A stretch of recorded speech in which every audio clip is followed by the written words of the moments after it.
Welcome, everybody, to Sippin Shippin. I'm your host, Brian Weinstein. We'll be kicking it here every other Friday, quenching your thirst for an insider's take to enhance your customer experience. So grab your drink of choice, kick back, it's Sippin Shippin time. All right, welcome, everybody, to another episode of Sippin Shippin. I am your host, Brian Weinstein, and with me, again, this particular Friday, Caitlin Postal. Hey, Brian, back again. Happy to have you back. I know you gave me the opportunity last week to take over. We had a lot of fun, but looking forward to this episode today. You know what? I have to tell you, and for those of you hopefully all tuned in last week, we had the first of our month celebration of Women's History Month, and Caitlin hijacked the show last week, and it was just fantastic. You guys did a tremendous job. Obviously, and I texted all of you this. Very proud to get to work with some really strong female leaders. So it was really nice to hear some of the backstories.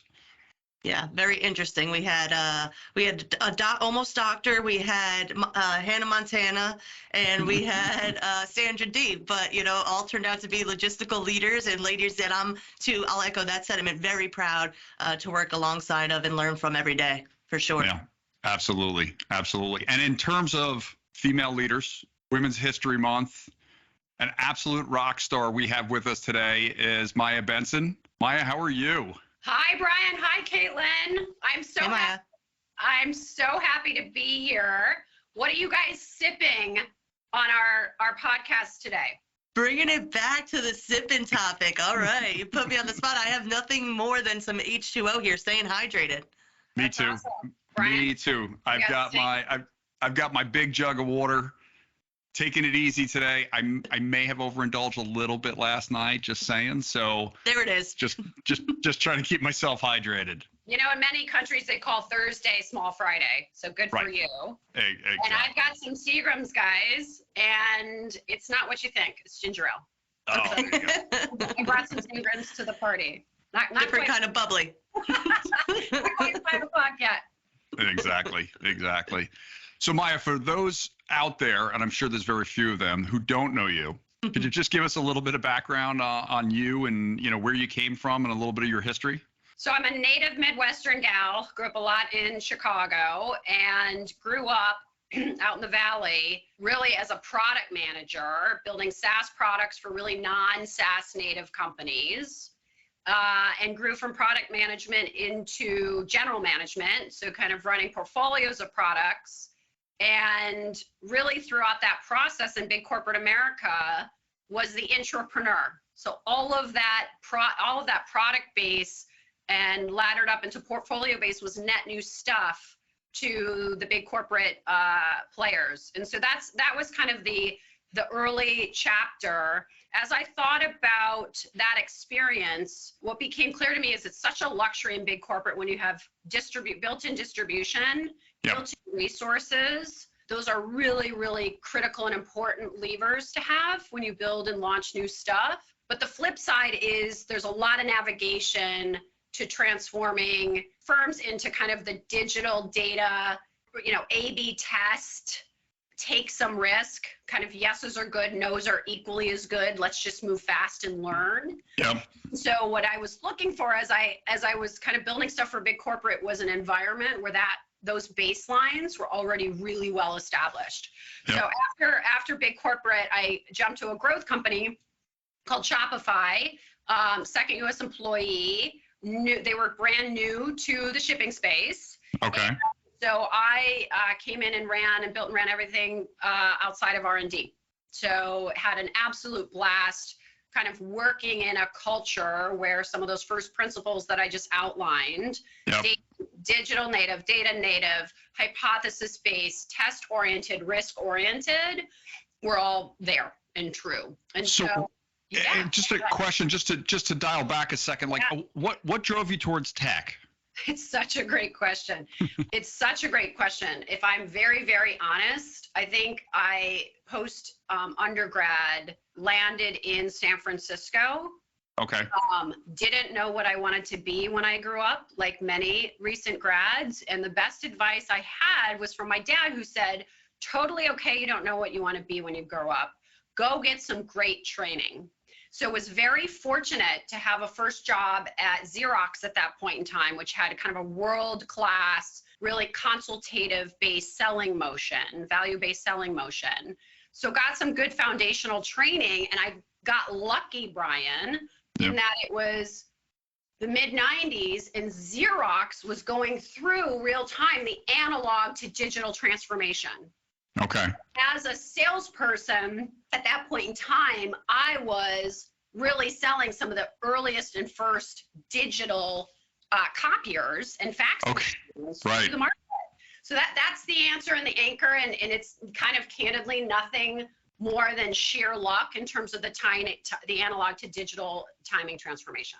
Interesting. Okay. I mean, I never really thought of Xerox in that role and having such a big transformation, but I guess when you think it through.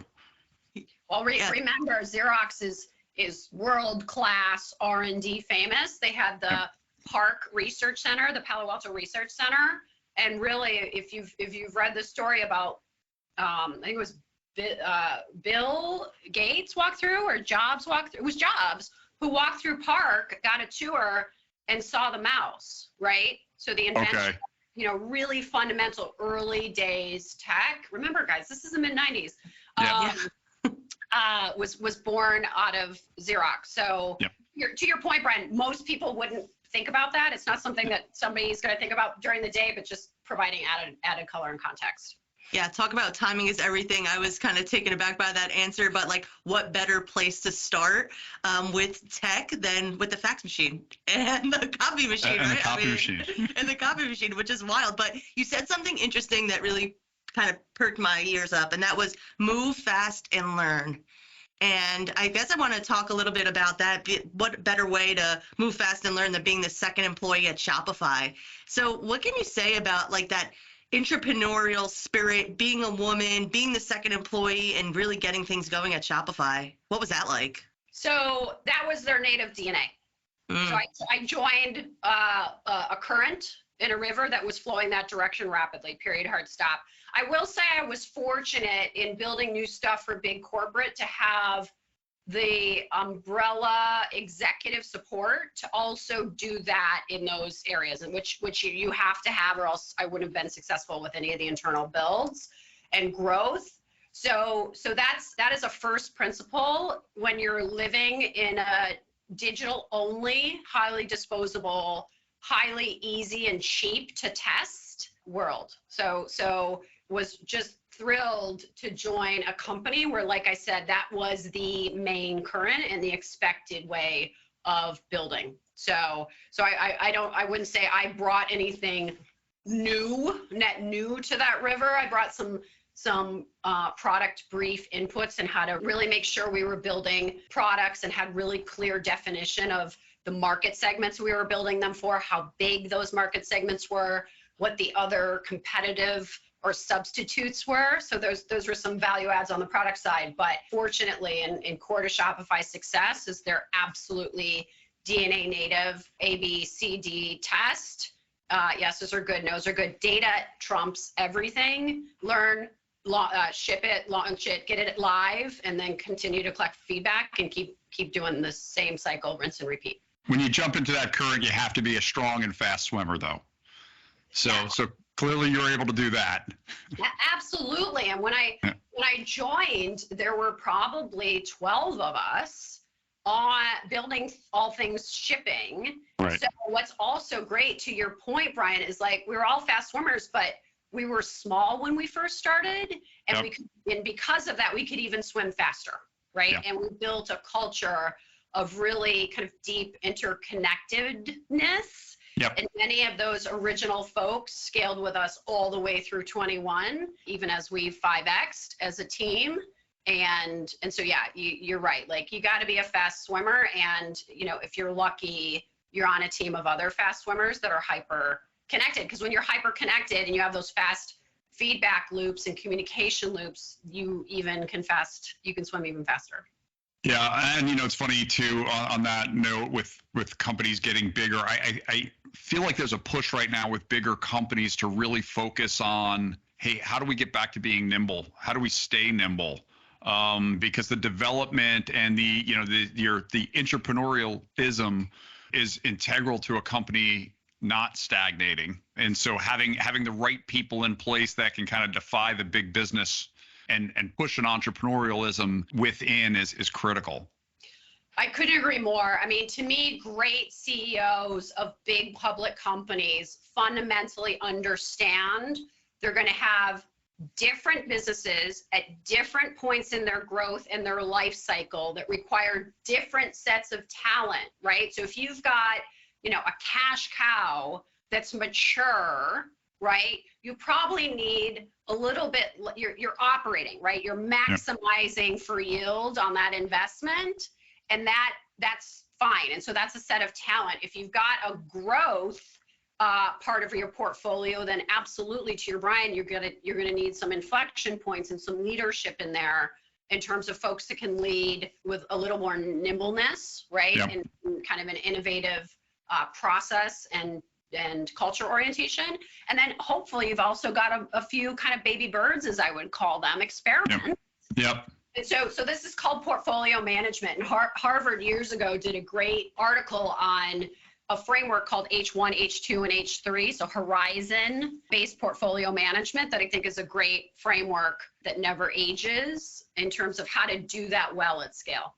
Yeah. So let's take a step back and sort of in your career journey, and this is really with this focus that we have this month with Women's History Month. Can you tell us a little bit about, obviously in tech, right? It's a lower percentage of women to begin with. Did you have particular mentors, whether they were other women or men, that really helped you along the way? Absolutely. Both. Period. Yep. Hard stop. That's the simple answer. I don't think any of us grow without critical mentors. So I was incredibly fortunate to have some great female and male mentors along the way. And I will say there's a lot of great attributes that I think about when I think about the mentors that influenced me. But one thing that really rises to the top is I used to have male executives pull me into meetings and purposefully ask me one question around the table so my voice could be heard. So there was deep intentionality, not only of coaching behind the scenes, but giving me the opportunity where the decisions were made to have an intelligent point of view. And of course, before going into that, kind of having that, mature, intelligent point of view, socialized with mentorship and others. So I encourage more leaders throughout the growth of your career, really at any stage you're in, manager and up, to be a mentor, share what you've learned, help grow people. It's incredibly rewarding. Mm-hmm. And then as you grow into the C-suite, obviously continue to do that, but also support institutionalized programs and matchmaking and to make sure you have a culture of growing and nurturing that talent. It is incredibly expensive to bring in new talent to an organization. The onboarding, all that is required to indoctrinate someone into the culture and into the role to drive outcomes is expensive. So I think, it's very cost effective to hire really, really well up front and then systematize. That's a big Friday word here. I need another shot of Seagram's here, guys.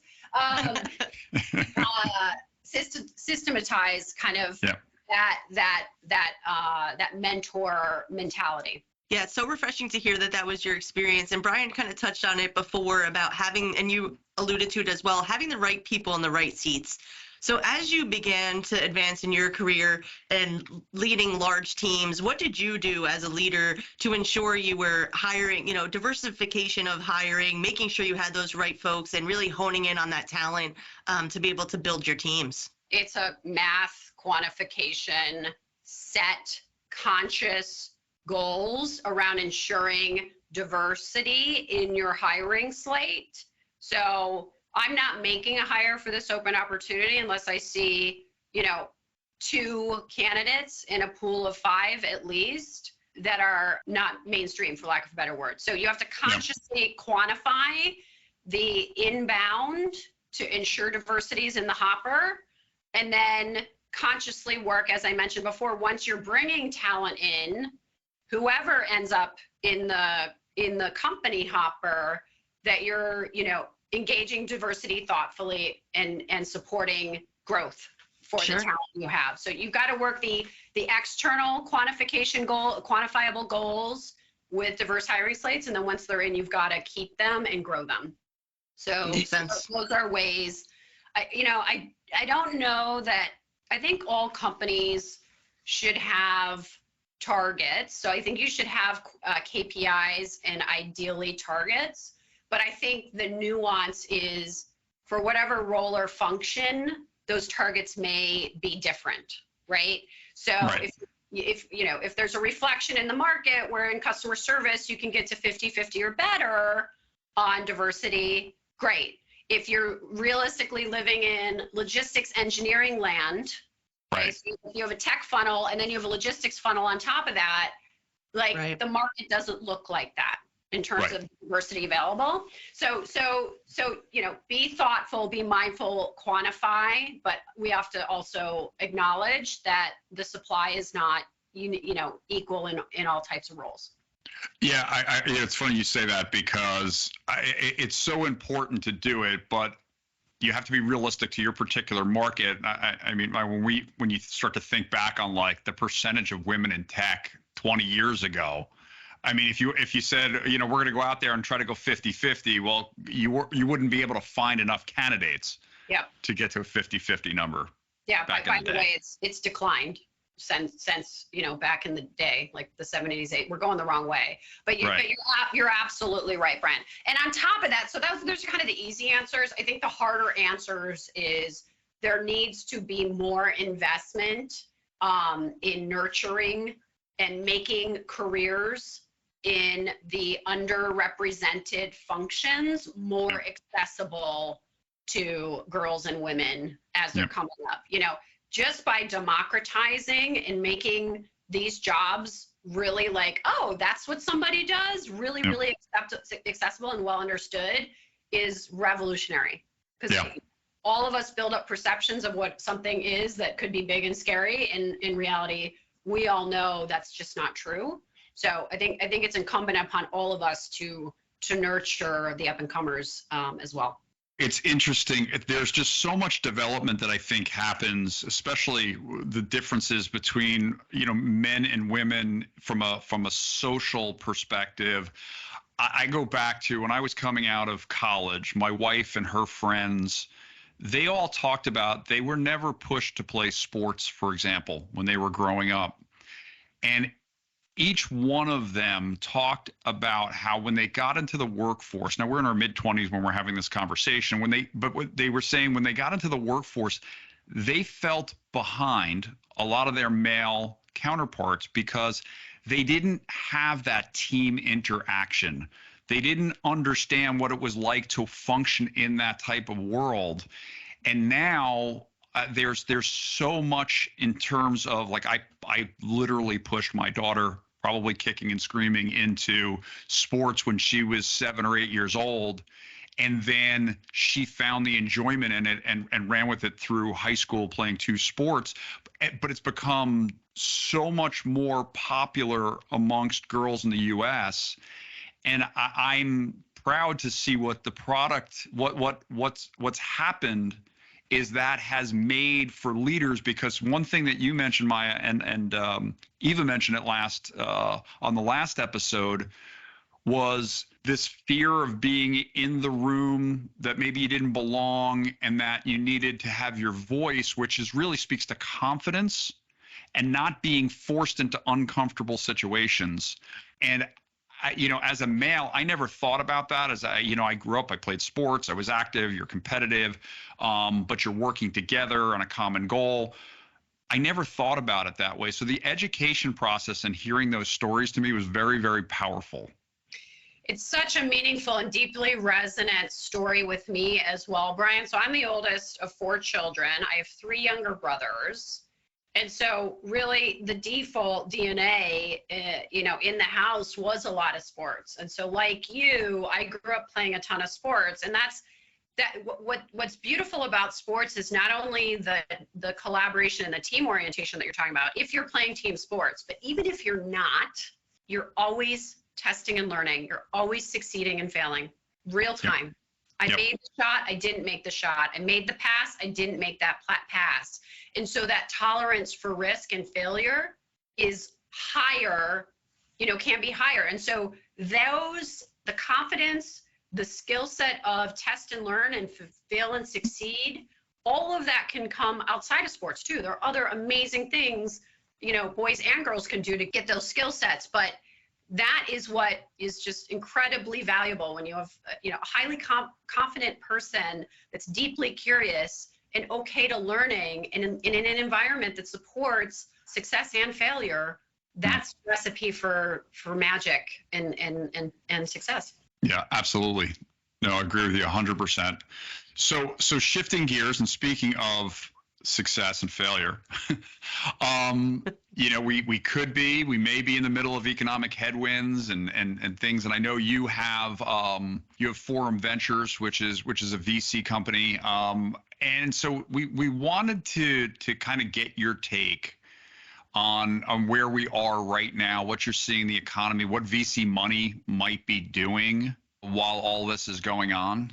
I mean, we're talking today on Friday, March 10th, as Silicon Valley Bank is imploding. I literally, before I walked into this podcast with you, Brian and Caitlin, I think I just read the FDIC took over SVP. So like unbelievable times, unbelievable timely question.